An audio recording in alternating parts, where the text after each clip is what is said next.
I was unable to get out of my garage today, so therefore I need to replace the battery in my garage door open here. It is a Wayne Dalton, so I'm going to show you how to replace a battery inside one of these openers. So what you're going to see here is this little channel that spans the perimeter of the garage door opener. Just pull open that.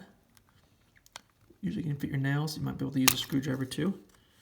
Alright, so now we have the back and the front.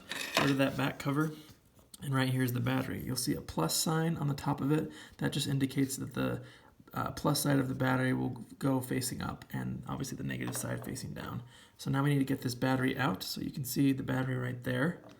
So something that I like to use is just a flathead screwdriver, just to push that out from both sides. And pull the battery out. And as we can see here, the battery we need to replace it with is a CR2016. And there's that plus sign, so I'm going to get a new one. Alright, make sure I have that plus side up. Push that in all the way, ensuring that it's flush with the board here. And now, we'll just put that cover back on.